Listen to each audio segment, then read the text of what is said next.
Hi, this is Terry Nunn for Berlin, and you are listening to Nate on the Vinyl Guy. Oh, that's a message I won't soon forget. Hey, everyone. Happy 2023. It's Nate, back from an extended holiday break and kicking off yet another year of podcast episodes for The Vinyl Guide, the podcast for record collectors and music nerds. And I hope everyone listening had a great break, spent time with family, friends, and of course the record player. And for those of you following my social medias, you probably know I spent quite a bit of time in November and December in the United States. I visited a lot of great record shops, spent time with some fantastic friends and collectors and dealers, and I even saw some great live shows. So a big shout out to everyone who I connected with on my travels. And I arrived back in Sydney just in time for Christmas Day and a positive COVID test. So, it wasn't too bad this time around, but it did force me to limit my activities. However, I am now back and ready to roll and have a great new episode for you today. Now, today, I'm sharing a conversation I had with Terry Nunn of Berlin, and she is an absolute delight. Berlin is one of those bands I still enjoy listening to, especially those early synth-heavy recordings, very quirky, very earwormy, and they also have some very collectible records in the career of Berlin, especially the early releases. They've got a private press record, which we talked to Terry about today. We also discussed the record shop that Terry and her family owned, working with David Geffen, Georgio Moroder, the global #1 smash song Take My Breath Away for the Top Gun movie, Terry's audition for the Princess Leia role in the original Star Wars, and lots more. We cover it all today. Plus, we talk about the latest Berlin record, Strings Attached, orchestral renditions of classic Berlin songs available on vinyl at www.berlinpage.com. And FYI, we've got over 370 additional episodes of the Vinyl Guide podcast available anytime through the very podcast app you're listening to the show on right now.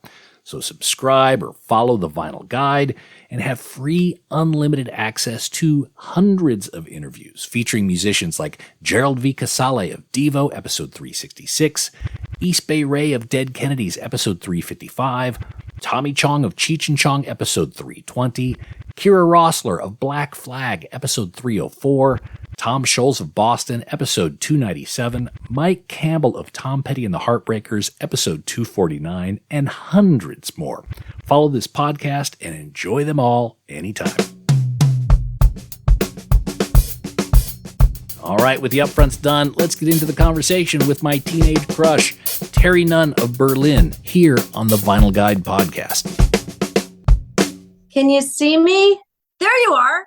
Yes. Hi. How are you, Terry? How are Great things? hair. Oh, thank you. Terry, I'm so glad to have you on the show. I've always wanted to have you on. And what we do here is we talk about records. We're collectors at heart. And I don't know if you have a record collection. Do you still listen to vinyl? I have the record collection because I can't throw it away ever. It's my life. It's part of my DNA, those albums, growing up with them. But I don't play them because I don't have a player. Got it. Am I terrible? No. You're in the boat of a lot of people. Same sort of thing. It's like they know they want them. They know they have strong connections with them, but it is a pain in the ass to get everything set up and sorted. So maybe that's something you ask Santa for this year. A turntable, a good sound system. Because I tell you, all that energy, all those wonderful memories, they're still there. They're just waiting for you to, break it out. How often do you listen to your albums? Vinyls? Geez, 3 to 4 times a day. Yeah. Wow. Yeah. It's constantly on. It's somewhere else. My kids, they know how records work. They have no idea how CDs work. So they get the physics, and it's fun. It's arcane. It's how old are they? 13 and 15. Okay. Yeah, it's fun. I'd imagine that if you were able to set up a record player, you'd have some fun with it. What's in that record collection? Do you remember? Oh my Lord. Everything from Crosby, Stills and Nash that I used to sing with my brother and his Barracuda. We would do harmonies, and it was the only time he ever liked me. There was Bowie and Linda Ronstadt and Fleetwood Mac and the New York Dolls and Carly Simon, Heart, Roxy Music, James Taylor. Mm-hmm. Oh God, yeah. Who- We had record stores when I was growing up. We had one mom and pop record store, and then we opened up another one, and then we had three. That was huge, but that was way too much. The family couldn't handle that, so we went back down to one, and then we got knocked out by the big chains because we couldn't. So you guys actually owned a record store? Yeah. Oh, wow. Okay. This is in Southern California. What was the name of the record store? Yeah. In Reseda, California. And I was 8 years old and I ran the cash register. And I played records all day because we had everything. Wow. This was in the 60s. So this was, when the Beatles Sgt. Pepper came out, there was a line around the block. We had the John Lennon Yoko Ono Naked album in the back because we couldn't put it out in the store, all that stuff. Wow. You're probably too young for that. Well, I'm not too far away from those memories. But what was the name of the record shop? Crown Records. And it was called Crown Records because we couldn't afford the sign, and it was Crown Cleaners. And they had this big ass sign in the front. So we thought, all right, well, let's just keep the sign and we'll just put records under it. Wow. That is such a record shop thing to do. So did you used to have back in the 60s, you're in Los Angeles, you're in Southern California, you must have had some rather famous folks come in to shop at your record shop? Well, we did get Leonard Nimoy to do our grand opening because my mother worked for his business manager. And so he knew her and liked her. And she said, we're trying this record store idea, and we wondered if you'd come down. And he said yes. And in payment, he wanted one of my father's art pieces because my father did paintings. He drew, he did pen and ink a lot. And Nimoy loved his work, so he picked out one and went home with it. And that day was insane. I I was a little young, so I didn't realize how big Star Trek was until we did that record store thing, because we didn't have the security to handle it. It was very exciting. Wow. So you guys had the shop or it sounds like you expanded to like 3 record shops and then back down to 2. How long a time period were the record stores being run? From about 1966 to 1972. Oh, okay. All right. Yeah. And do you remember dealing with any bootleg records, or do you recall any things that you said the John Lennon Yoko Ono Naked album had to be somewhere else? Any other records, comedy records and things that you had to hide and keep away from people, from the general public? We did. I mean, that's the only record that I remember we had to hide there. Oh, what was the one, Procol Harum, where the girl it was a young girl and she was topless and she's holding a plane. Oh, that's yes. a famous album cover. That Blind one Faith. We couldn't. Yes, Blind Faith. We couldn't put that one out. Right. So that also had to go in the back because she was naked and you could see nipples. And nipples, even now, nipples are. I don't know why nipples are a thing. Nipples are the work of the devil. You know that. I mean, that's the root of all evil. It's also the root of all of our food when we're born. That's true. That's true. Man nipples fine, women nipples, devil's work. Yeah, exactly.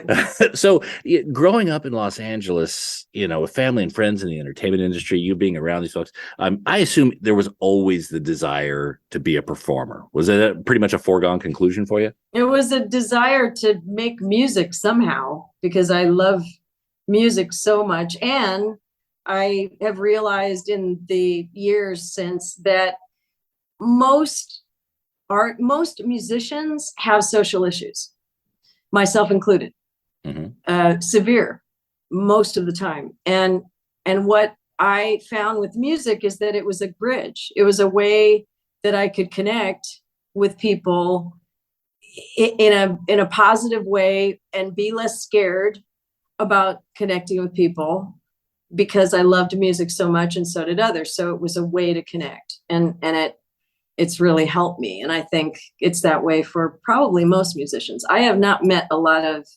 very socially adept musicians anywhere. But when you talk about social issues, is it anxiety? Is it just difficulty communicating? Like what's the Yes, and yes. Okay. All right. Anxiety. I'm pretty good communicator, but anxiety and I don't know, just anxiety is a good word for it. Okay. All right. Yeah. I've always thought, I mean, and even to the arts and even the world in general, if someone has a really strong talent in one area, it generally means there's a significant deficiency in a different area.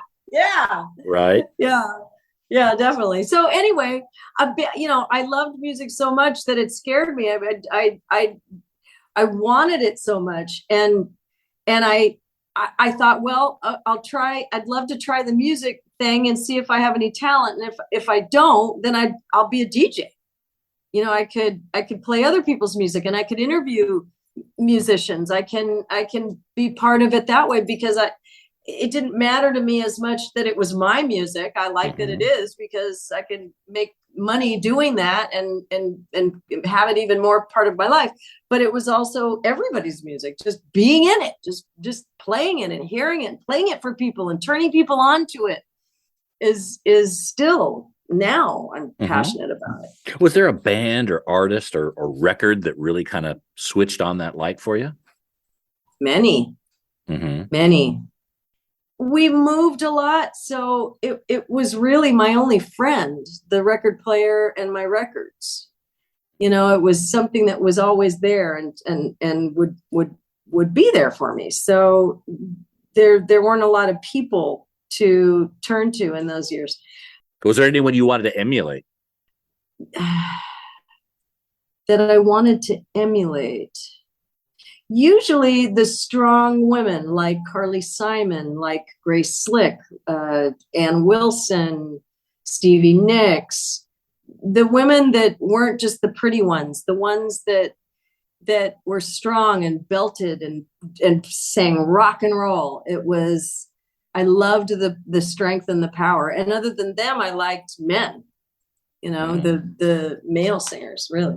Now, being in Los Angeles that period of time, did you spend much time with the punk community? Were you around with like X or Screamers or those sort of bands? We'll be back after these messages.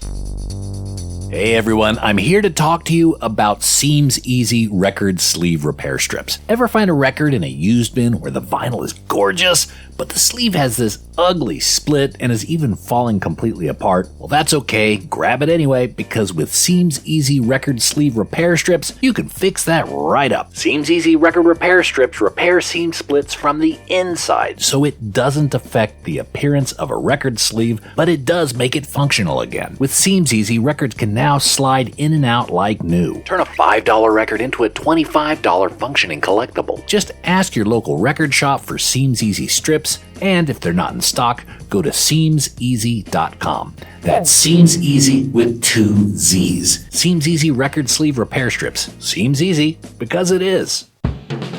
Oh, and hey, record nerds, don't forget to clean your records with the very best and safest record cleaner, the Groove Washer. Make your records look and sound their very best and store them with confidence using the new Groove Washer Groove Guard record sleeves. You gotta try this out. It makes a huge difference to the quality of your vinyl experience. Ask for the Groove Washer by name at your local record store and accept no substitutes. Or head over to groovewasher.com and use discount code VINYLGUIDE10.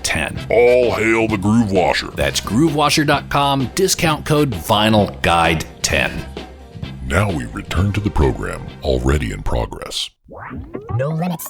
Now, being in Los Angeles that period of time, did you spend much time with the punk community? Were you around with like X or Screamers or those sort of bands? Interesting you said X, because that was my first punk concert that I really? ever went to. Okay. Yeah, I was maybe 16 when I saw X, and it was a club called Club 88 in West Los Angeles.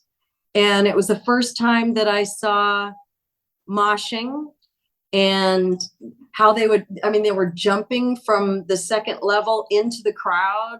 It was just like, whoa, this is it. I'd never ever seen any kind of a concert like that. Was it frightening or was it exhilarating? What do you No, recall? it was exhilarating. It was really good. John Doe has an amazing voice. I think he's really underrated as a singer. He's a really good singer. Yeah. And the combination with Exene, I mean, it's just divine. Yeah. Yeah. So the bands that you're most prominently known for, Berlin, has a real synth heavy sound, always reminiscent of bands like Kraftwerk and Devo. Was this music you were also really into at the time? Devo wasn't happening yet. The Kraftwerk was one of our influences, and Ultravox. John started the band in 1979. Berlin's celebrating its 45th anniversary this year. And I joined in 1979. So it at that time, we didn't know about Devo yet, but it was just starting to happen. The electronic music just starting to happen. But honestly, we were one of the first because there was nothing like that going on in Los Angeles. It was, power pop and punk. Right. And the synthesizers that you guys were using were very expensive at the time. Yes, we could only afford one, the Prophet 5. Oh, okay. All right. That's all we had. The whole first album was the Prophet 5. It was all we could do. Back in the day when you guys were cutting those first records, it was probably $10,000 at the time. Yep. And the TR-808 drum machine. That was our entire first album. Wow. Would you guys carry that equipment to gigs? Yeah. Oh, okay. Yeah. Had to, Yeah. And then, as more synthesizers got made and got, became affordable, then, we didn't have tracks then. So we had to hire, like for the first tour we did, we had to hire a second keyboard player to play it all, because we had so many parts. So David Diamond couldn't do all the parts. So we had Matt Cohn, who came in, Matt Reed, and he would do all the secondary parts. It was layered. Yeah. Layered sound. Again, this podcast is around vinyl records and those sort of collectibles. Yeah. The very first record of Berlin, I believe it was a private pressing, A Matter of Time and Overload. Overload, yeah. Okay. Yeah. Tell me your memories of making that record. I just thought that this music was special because it was so different from everything else that was going on. And it Matter of Time was just it was a really good song to me. And it caused us a lot of problems initially, because people were like, well, where's the guitar? Where's the guitar solos and your skinny ties? And we weren't doing any of that. And so people didn't get it, but we've got better. And I think overall it was really good. I think it gave us longevity because it's the advice I give to other musicians when they ask, how do you make it in music? It's important to be excellent first, but it's even more important to be unique because then you're irreplaceable. Mm-hmm. If you sound like everybody else, you sound like everybody else. And you might be great at it, but it's already existing. Yeah. You're superfluous. So I think that as hard as it was in the beginning for us to get going, it ended up being worthwhile that we kept going with it, that we kept, trying to do something with this music that we loved because it was weird. Now, the private pressing, that was a record that the band made, Matter of Time and Overload. Did you guys all pitch in money for it? Do you remember how many were made of that record? I don't think we could afford very much. I know that Pleasure Victim cost about $3,000 with the cover artwork that we all, kind of pitched in. And that is still to this day the biggest selling album of ours, of all of them. Yeah. Now, Pleasure Victim, because that was on MAO Records, if I Yeah. recall that right. Who was MAO Records? That it was Man from Cambridge was MFC, which was our manager, Perry Watts Russell. And MAO was something about Man something Oxford, because that's also where he was a highly decorated scholar. But yeah, I mean, we didn't have a record label, so he kind of started his own kind of pressing, and we put it under his name until the first indie signed us, which was Enigma. And they had just started, and their first two signings were Berlin and Motley Crue. Got it. Okay. Yeah. What a start. So they did really well for themselves.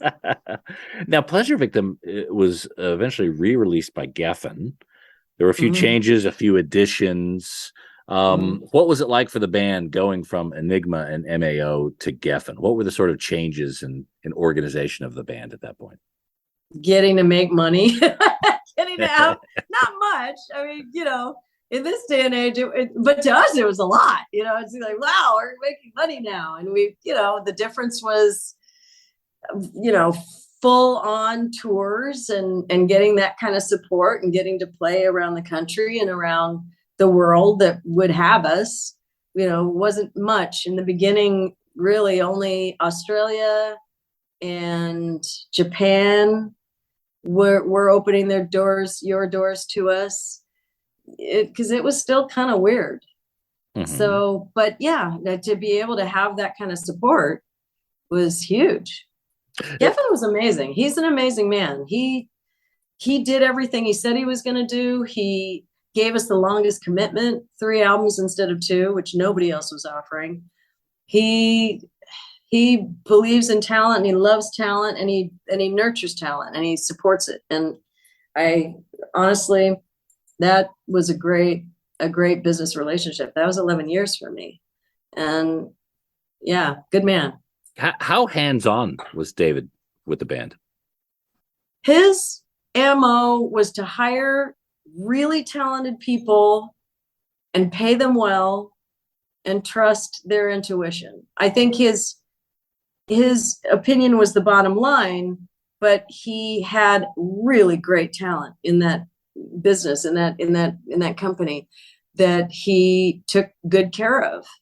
And so we dealt generally with our A&R person, and then our manager dealt with all of the other people, the publicists and the promoters, and all of the other people in the company. So David was the figurehead, and he made the final decisions, the big decisions. But yeah, it was he had a lot of really good people under him.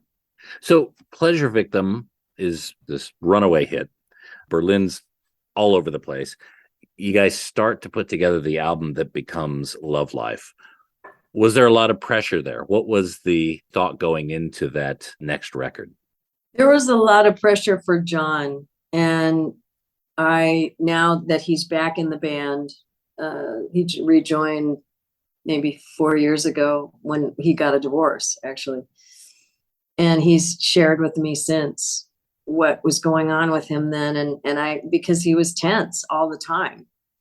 And it really culminated in the working with Georgio Moroder on those 2 songs, No More Words and Dancing in Berlin. And then Giorgio getting the job for Top Gun at the same time.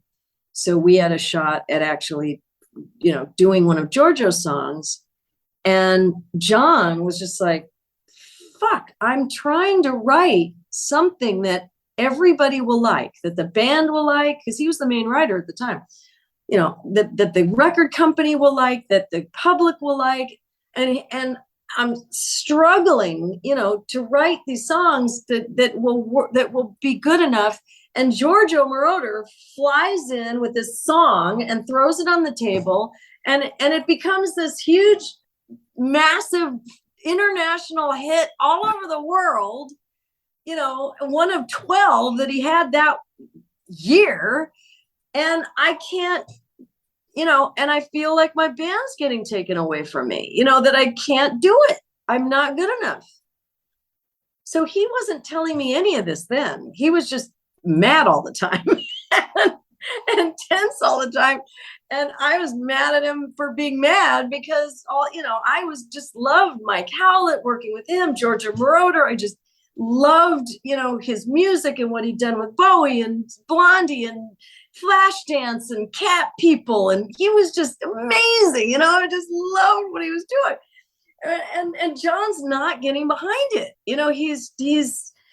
But I can see now, of course, he would feel that way. Of course, So yeah, it was, for me, it was exciting. For John, my, longtime partner, it was very stressful. Was there always a tension in the band because you were also the front person drawing a majority of the attention from magazine covers and press and things like that? Was that also something that John struggled with, or was he happy to be a little bit more in the background in that regard? Yeah, the whole band had a problem with that.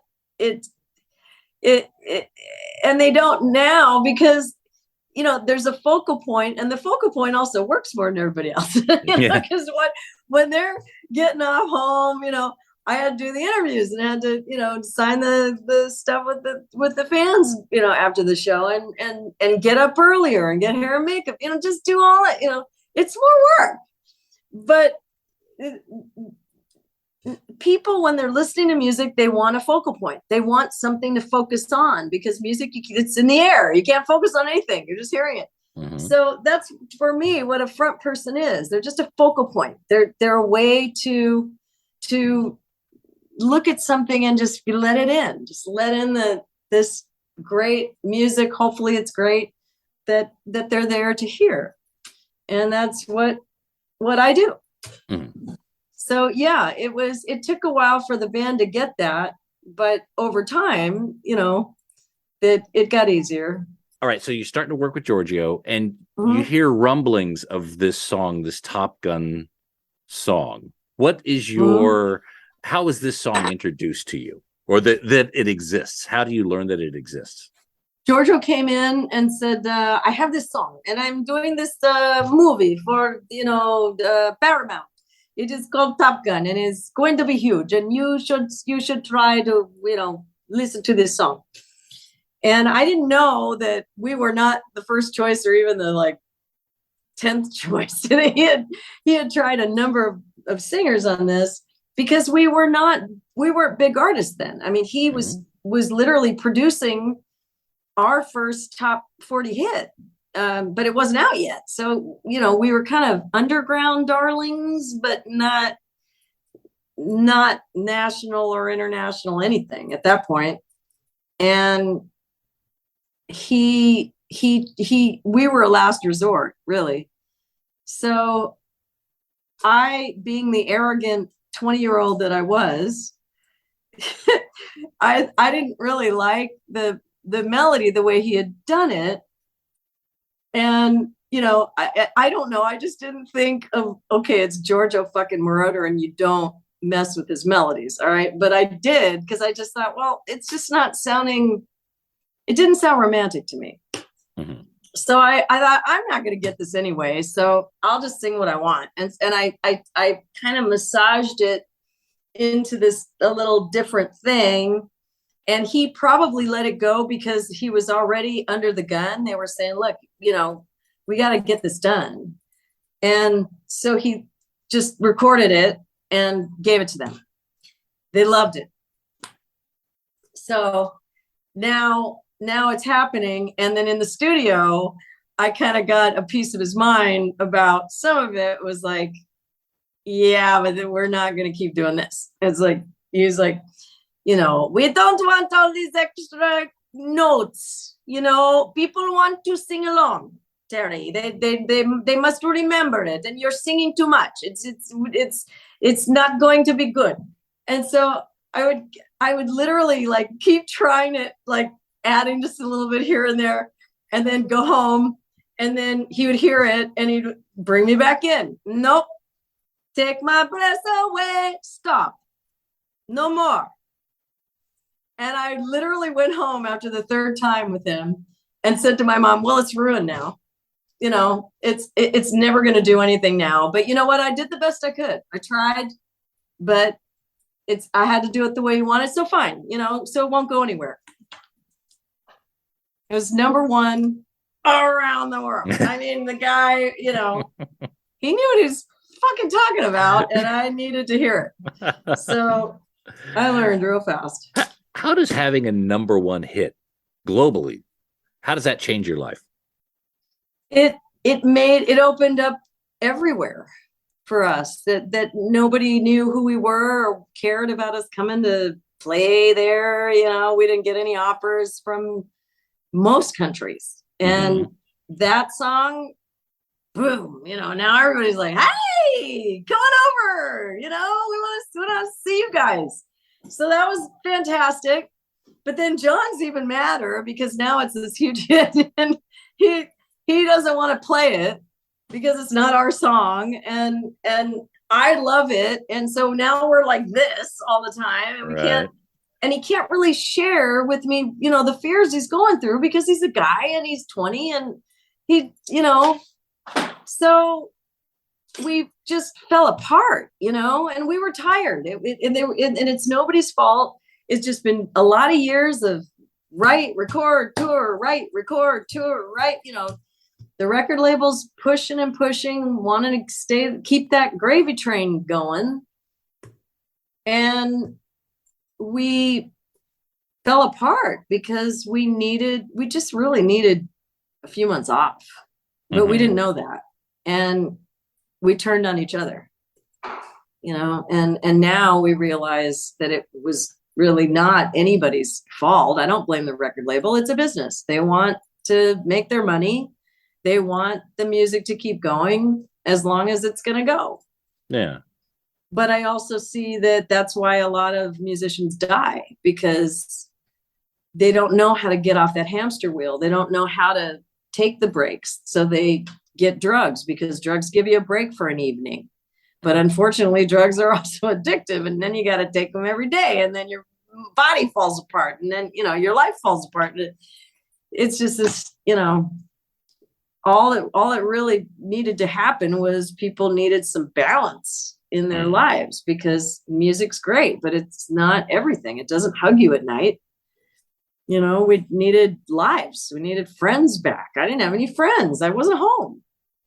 I didn't know how to be a friend. I didn't have love in my life. What guy's going to hang around when I'm never around? So that was, it took a while to get that, but finally got there. It's only been in the last few years where you and John have been able to have the conversations and look back. You pay for wisdom with youth. So, is it only really in the last few years that you've been able to really kind of piece these bits together and understand what was happening at the time? Yes. Yeah, it really is. Because though we've been in touch for the last couple of decades, he was with a wife who was not happy with him making music, who was very religious, and, so he was stunted that way. And so we didn't see each other a lot because I was making music. And, yeah, you're right. It's really been since he's rejoined the band that we've been able to talk about all that time and what happened. For both of us. And so now the most recent Berlin album is with him composing again? Correct. Okay. Right. All right. So you've been able to kind of rekindle some of that initial songwriting magic that you had as the team. Yes. Well, let me ask you, Terri, as a record collector, do you know what the most collectible record is of the Berlin catalog? Is my dog bugging you? I love dogs. I'm okay. Okay. So if you don't mind. I mean, she's barking at something outside. I don't know what's going on. Yeah. No, I don't. What is it? So a couple of ones. Metro and Tell Me Why on MAO. That single, you recall that single with the white sleeve, right? That's fetching on the collector's market between $100 and $150 each. Wow. Yeah, there weren't many of those. No. Wow. Were you involved that much in kind of the manufacture? Were there any DIY things? Did you get involved in the cover art? What was your involvement beyond the music on those singles? No, I got involved in video concepts. For example, the No More Words video was a Bonnie and Clyde takeoff, and that was my idea because I got my first kiss watching that movie with Warren Beatty and Faye Dunaway. I just thought they were so hot together. It was like, oh my God. And I was maybe, I don't know, 9. And I went with my boyfriend. He was 9. And it wasn't a very good kiss, not like with tongue or anything, but it was a kiss. Yeah. It was hot, you know, and it was watching Bonnie and Clyde. So yeah, that I thought, wow, that'd be a cool video. You know, we could just get the you know, the cars and have a shootout and I'll get to wear the Faye Dunaway beret and the I don't know. She had these cool like 20s dresses that she was wearing. And anyway, yeah. So I was more of the visuals for the videos. Right. And the cover of Pleasure Victim, where did that concept come from? I don't know. That's David Diamond looking, a rendering of him looking into a TV screen. And that is a still from the Metro. We did a kind of homegrown Metro video that not many people have seen. God, I don't know if it's on YouTube even. And it's a still from that. It's not the one that we eventually did that came out when Geffen put out Pleasure Victim. Right. But it's a still from that other one. And then, yeah, I don't know. Okay. Yeah, I was able to find that on YouTube. I did find your Star Wars audition, which when you watch that Star Wars audition, what are your memories? What are your thoughts of it? I just remember not knowing what the fuck I was talking about. It was like, what is a Darth Vader and an R2-D2? I have no idea what this is. I don't know what I'm saying. It hadn't been made yet. So it was just this script with words and names and trying to make this passionate, but without knowing anything about it at all. And literally just sitting in deck chairs with George Lucas, who was a kid, and Harrison Ford, who was a kid too, and I was a kid. And we're just trying out stuff. And yeah, I he liked me. He kept bringing me back, but I thanked him later for not hiring me because there's just no way I would have been able to make music if I had been Princess Leia. There's just no chance of being taken seriously as a musician ever if I had done that job. So yeah, it was meant to be. Yeah, it was meant to be. Yeah. Watching that video and it illuminated the fact that the gibberish that was being spoke was not part of the culture at the time. Who knew what the Death Star was? It must have been very awkward. Yeah, it was. And Harrison Ford didn't like me. So yeah, just trying to get something out of him. And you can kind of see at the end, I don't know, George Lucas says something that he said, oh, that was really good. And then Harrison Ford goes, yeah, was she okay? Look, Terri, it's been lovely having you on the show. I want to be respectful of your time. Also want to call out the strings attached vinyl. That has become quite collectible as well, quite desirable. If you find a copy of strings attached vinyl, you probably want to grab it because the collector's market is going cuckoo over that one too. Strings attached. Now, tell me just quickly, that's revisiting Berlin songs with orchestral arrangements. Right. We played our songs with 2 Philharmonic orchestras. And I absolutely love orchestral music. So when we had that opportunity presented to us, I took it immediately. It was just amazing what they added to our music because they added parts. It wasn't just playing what we had already done. It was making it bigger. It was fantastic. So yeah, strings attached is very cool to me too. Terri, thank you so much. Be well. Oh, And again, pleasure having you on the show. thank you. Thank you for your time. Thanks for Okay. including me. Take care.